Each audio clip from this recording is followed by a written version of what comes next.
আসসালামু আলাইকুম। আশা করি সবাই ভালো আছেন। আমার চ্যানেলে সবাইকে স্বাগত। গত পরশু বৃহস্পতিবার একটা খবর পড়ে আমার পাকিস্তানের গানের কথা মনে পড়ছে। ছোটবেলায় তখন আমি ওয়ানে পড়তাম।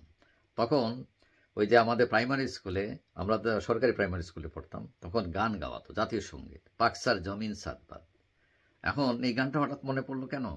কারণ ওই যে খবরে পড়লাম যে একটি দল বা একটি সংগঠন তারা জাতীয় প্রেস ক্লাবে একটা অনুষ্ঠান করেছে। অনুষ্ঠানটা হলো কি, ওই যে পাকিস্তানের জাতির পিতা কায়েদ আজমের মৃত্যুবার্ষিকী পালন করছে। তারা তারা এই নবাব সিরাজউদ্দৌলার মৃত্যুবার্ষিকী পালন করে না, আপনার বঙ্গবন্ধুর মৃত্যুবার্ষিকী পালন করে না, কিন্তু কায়েদ আজম মোহাম্মদ আলী জিন্নার মৃত্যুবার্ষিকী পালন করছে। এবং শুধু পালন করে নাই, জিন্নাকে জাতির পিতা হিসাবে দাবিও করছে তারা।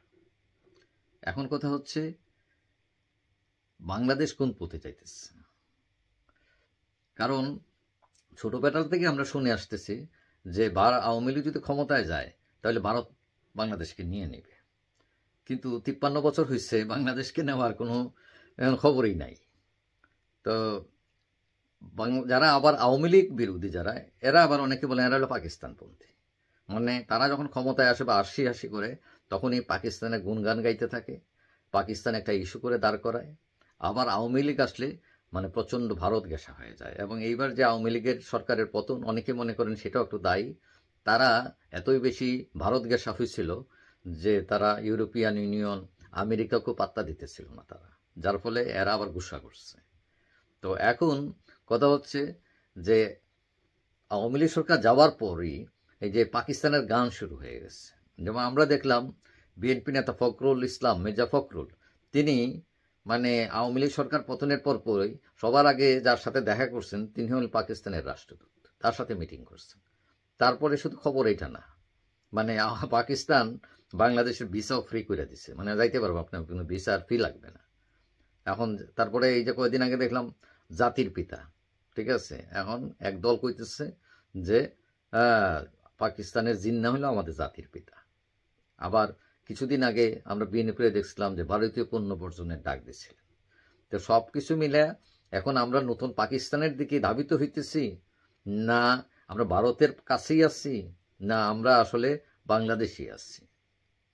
এখন এই যে রাজনীতিতে জামাত ইসলাম কয়েকদিন আগে তারা এক চমক দেখাইছে। চমক হলো কি, যে সবসময় ভাবা হইতো যে বিএনপি এবং জামাত তারা হলো ভারত বিরোধী, কিন্তু এই যে জামাতের নেতা ডাক্তার শফিকুর রহমান, তিনি কয়েকদিন আগে বলছেন যে ভারত তার বন্ধু প্রতিবেশী দেশ, এবং বলছেন যে প্রতিবেশী বদলানো যায় না।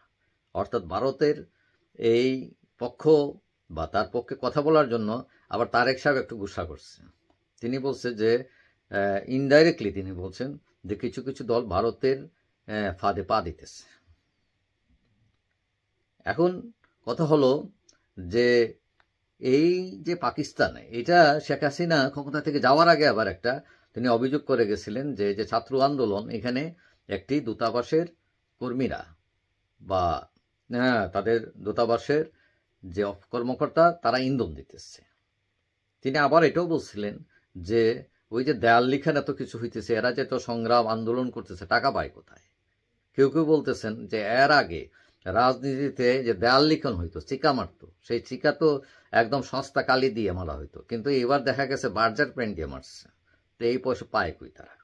তো এইটা কি পাকিস্তান সরকার দিছে, দূতাবাস দিছে, না আমেরিকা দিছে, না অন্য কেউ দিছে?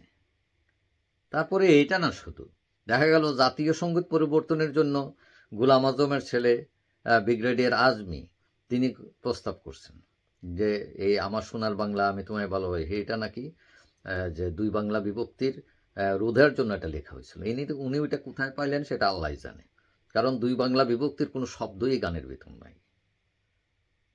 যাই হোক, এখন কথা হলো যে আমরা তো 9 মাস যুদ্ধ করে 30 লাখ শহীদের বিনিময়ে 2 লাখ বোনের ইজ্জতের বিনিময়ে এই বাংলাদেশ পাইছি আমরা, অনেক কষ্ট করে রক্তের বিনিময়ে। এখন হঠাৎ করে কেউ যদি বাংলা ভাষা তার ভালো না লাগে, সে উর্দুতে কথা কইতে চায়, তার যদি এই উন্নয়ন ভালো না লাগে, না সে ভিক্ষুকের সাথে প্রেম করতে চায়, কিন্তু এটা কি পাগলামি হবে কিনা সেটা। কারণ হলো বন্ধু সবাই বানায় ধনী দেখা। আপনার বাড়িতে যখন আত্মীয় স্বজন আসে, গরিব আত্মীয়কে একরকম ট্রিট করেন, আবার ধনীকে আরেক রকম করবেন। এটা দুনিয়া জোড়া এই সিস্টেম। ভারত, আপনি আমেরিকাকে যেরকম রেসপেক্ট মারেন, নেপাল আসলে সেরকম মারেন না। তো এখন কথা হলো পাকিস্তানকে হঠাৎ করে এত গুরুত্ব দেওয়া, এত দহরম মরমের চিন্তা করা, এটা কি কোনো রাজনৈতিক উদ্দেশ্য প্রণোদিত কিনা? আসলে আমি যেটা বুঝি, আসলে এটা কিছু না। ভারত পাকিস্তান ইস্যু হচ্ছে একটা রাজনৈতিক গুটি। মানে এটা বিশেষ করে নির্বাচন আসি করলেই এই গুটিটা ছেড়ে দেওয়া হয়, এবং আমাদের কিছু বোকা মানুষ আছেন, এরা এটাকে খুব অ্যাকসেপ্ট করেন। মানে একদম ভারত দেখতে পারে না, পাকিস্তান দেখতে পারে না, এবং ওইটা নিয়ে তারা খেলে। এটা একটা ট্র্যাপ, এই ট্র্যাপে ফেলে দেয়। এবং ওই যে ভারত বাংলাদেশ নিয়ে নিবে, পাকিস্তান হয়ে যাবে নতুন পাকিস্তান, এটা বাংলাদেশ এখন, আগে পূর্ব পাকিস্তান ছিল, এখন নতুন পাকিস্তান। তো এইগুলো হচ্ছে রাজনৈতিক ইস্যু। এগুলো রাজনৈতিক বিদ্রায় তাদের ফায়দা লোটার জন্য এগুলো ইস্যু দাঁড় করায়। আর আমাদের কিছু মানে হাবারাম আছে, তারা এগুলো হাক করে খায়। এটা কোনো যুক্তি খুঁজে না, এটার কোনো মানে এটার কোনো পিছনে কোনো যৌক্তিক আছে কিনা, সত্য আছে কিনা, এগুলো দেখি না। আমরা কখনই ভুলে গেলে চলবে না যে আমরা স্বাধীন সার্বভৌম জাতি। মানে কতটুকু বোকা হলে আমাদের অস্তিত্বকে ফেলে আমরা এইসব চিন্তা করতে পারি। যাই হোক, এগুলো হচ্ছে শত্রু খেলা। এগুলো থেকে বেরিয়ে আসতে হবে। আমরা পাকিস্তানও চাই না, ভারতও চাই না। আমরা চাই সার্বভৌম স্বাধীন বাংলাদেশ, মাথা উঁচু করে নিজেরা দাঁড়াতে।